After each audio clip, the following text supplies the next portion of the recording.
People hire their coaches based on emotion, not on logic. And today I'm going to show you in part two of how to leverage your best client success stories and use that for the marketing ingredients to start cloning your best clients and start attracting people just like them so you can scale your business and ultimately enjoy a much better business where you're working with the right personalities, with people that take action and get enormous results that you can spread to the rest of the world to attract even more people just like them. So if it's the first time joining one of my lives, I am Brian Czekanski, and I help coaches in particular uncover 50K or more in profits every single month by scaling up their high ticket programs without any sales calls. And by really focusing on those leads that their sales team has given up altogether. So one of the first things that I do in working with partners, again in part one, which I'll link above, kind of went in a little bit more detail, gave you an example of a business that I thought does really well in terms of using testimonials to gather even more people into their program. Legendary Marketers was the one. So check that out. I'll link it above. But today we're going to focus on how to kind of really uncover some of those emotional stories, those benefits that you're giving to your clients that you might not even realize are happening. We want to take the words, the exact words and phrases that you are getting from your best clients, and we want to be able to insert that into our marketing, whether it's your Facebook ads, your sales pages, your webinars, however you use your marketing. We want to start to infuse all your language in there to reflect your best clients, the people that you have enjoyed working with the most, the people that have gotten the most amazing results. And we want to start inserting their language into your marketing throughout that. And by doing so, you're going to start to attract people just like them. It's going to scale your business. You're going to have a much easier time and a much happier time in terms of coaching people, and they're going to get a lot more results in that way. So again, just a review of what I talked about last time. One of the things that most people don't even do is go out to if you have a bunch of people that you've gotten results for over the years. And again, those are all the partners that I work with. They've got winning offers and they're trying to win more. So this kind of comes very often. But again, first thing you should do is reach out to your past clients every so often. Anytime they get a key win, it might not be everything that they're looking for, but maybe somebody just joined your program and they got that first key milestone hit. This is where we jump on a Zoom call or you send them an email just with these 5 questions. Again, ask them for a video testimonial. Why a video testimonial? So that your future prospects can see and hear from somebody just like them. And these questions will kind of go through their transformation. So maybe they haven't gone through that complete transformation yet, but it will give them kind of a framework of what to talk about. Everybody kind of needs to be held by the hand, like, what information do you need from me? We don't want to just hear about the results. We want to hear about that before and kind of during experience as well, because your prospects need to know that. And again, they're going to have that key objection that, okay, this coach can't handle my unique situation, what I call special snowflake syndrome. So we want to give them example after example of people just like them that have been in their shoes before, went through the experience of working with you, have gotten amazing results along the way. So super important to think about as we go through. So here's just an example. Take this and go out to your clients right now and ask them for those video testimonials along the way. Talked about last time, kind of these intro questions, giving a sense of, before they even met you, what was like before. Again, this kind of gets to, like, what was their unique situation? How were these people just like the prospects that you're talking to? Again, we want to sit in their shoes and be able to describe that language along the way. But today I'll kind of want to get into what are some of those breakthroughs that you're going to get into. So we've gotten a better sense of where they were before. We want to get into a little bit in terms of, like, what were some of those solutions that they looked for even before they got to you? So, like, what are the things that they try? Why didn't they think they work? What did they hate about those things? I want to get a sense for, in your marketing as much as possible, why your process, why your coaching is much more differentiated. And a great way of doing that is just understanding, like, okay, what other things are my clients trying? Who else have they hired? What other products have they tried? How have they have they tried to get out of the hole of the problem that they're in? Or how have they tried to get to the opportunity that they're looking for?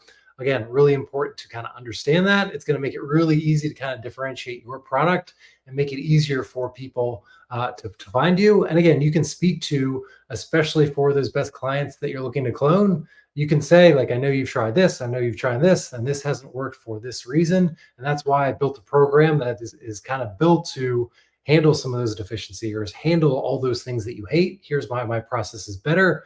It's going to really resonate with people, and it's going to give them a sense of like, okay, like this person really knows me, he knows what I'm trying right now, he knows what I've tried in the past. So it makes a big difference in terms of that. So we can really personalize the thing. The second thing is like getting into like those people that actually join your program. They might be new, might have worked with you in the past. Figure out like what was that thing that really sparked their attention. Do they see a Facebook ad? Do they see that webinar? Do they jump on a workshop? What was that thing that got them over the line? What was that first thing that caught their attention?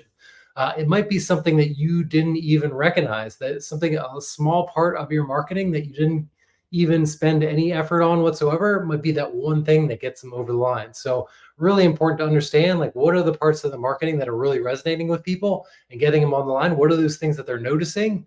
What is unique about you that you might not even realize, and really point those out. The only way you can figure that out is obviously you can run analysis. You can figure out, you can run heat maps on your sales page and figure out how much time they spend on different parts of the sales page. You can do all that, or you can just go back to your past clients and say like, hey, what was like, again, these three questions. How did you find out about our product or service? What was that reservation? What were some of those objections? And then tell me about that moment. Tell me about the moment of going through my marketing, and when did it kind of pop in your head? When did that moment click that like, okay, this is the right person for me to hire as a coach or to jump in? Like, was it something about my system? Like, what was it? Again, don't take guesses. Like most people just guess in their marketing, try to do a bunch of different split tests. Go back to your clients and ask them, and you'll find like, okay, this and this and this were the key things. And we're going to, start leaning into those things. If anything, put more focus and more time and attention on those things that your clients are saying are the key things that are getting them on the line. It will lead to a lot of breakthroughs that you didn't even know that were possible, or little small things that you put so little attention on that people put a lot of attention on, because again, it's something that is unique or differentiated about your process that nobody else is doing. So again, take these three questions and just figure out like, within my marketing, what is resonating with people? What are those common threads, and where should we put more of our attention? And then get into, again, what are those breakthroughs? Again, so you might have the best guess. If I went to you and asked you like, for your best clients, what were some of those breakthroughs? Why did they have those breakthroughs? You might have your best guess of why that happened, but again, go back to your best clients and say like, what was the part of the marketing that really made a difference? Like as you went through the experience here, like what were some of those hiccups? What were those things that you really loved? You might you might figure out like, okay, your onboarding experience needs a little bit more time and attention, so do a little bit more of that. You might notice one simple thing that you did with them, which again was an afterthought for you, but made all the difference in kind of putting together the pieces for your clients. So again, in your marketing in that previous page, but also here, you're going to get a sense of like, what were those breakthroughs? And as you get the words and phrases from your best clients about what those breakthroughs were, you can really map it out for your prospects in terms of like, step one, here was the key breakthrough. Step two, here was the breakthrough. Step three was the breakthrough, kind of keeping it to like almost the 3-step process in terms of working with you to keep it super clear. You can put unique names to them along the way. But in that way, you're kind of giving people kind of that stepping stone of like, okay, here I am right now. I'm dealing with this problem, or I want to get to this opportunity, and I want to get to the other side, but I know I'm not going to get there overnight. So giving them kind of like the breadcrumbs of like how I'm going to get there is super important. Don't guess on these things. You might have an opinion on when or where some of those breakthroughs are coming through, but you really want it from your clients. Like, what were those key things that came through? And again, it might be something that's obvious. You might have complete connection between what your clients say and what you thought. But a lot of times you will find out that your clients got a breakthrough based on something that you said as an afterthought or whatever it was that will make all the difference in your marketing. And by asking your clients, you're going to be able to complete that bridge, get people over the line, and it's going to make all the difference. So again, kind of in part 2 of this and leveraging your best client stories, go back to your best clients, figure out like, what have they tried before? What are all those things that they've tried? Why do they hate about them? So you can really elevate your process and differentiate it. What are those key things as they've worked with you? What has been their experience? Like, what were those missteps? What are those things that they liked in their marketing? What are those things that stood out? And then in your breakthroughs, finally, like, again, what were some of those things along the way that got forward in part 3? I'll probably do it later this week. We'll talk about kind of the key thing that a lot of people handle in testimonials is kind of like, what is the result? So they've worked with you for 6 months, 12 months, how to kind of dig into those results so you can use the results to get more of those people along the way. But again, in your testimonials, in your interviews with clients, you want that full balance. You want the full transformation. You want to understand where they were before, what that experience was like in working with you, which we kind of covered today. In part three, we'll kind of go through how to really dig into those results and how it's affected their lives, how it's differentiated, how it's really become a tangible thing that they can point to in their life. And it makes a huge difference in your marketing.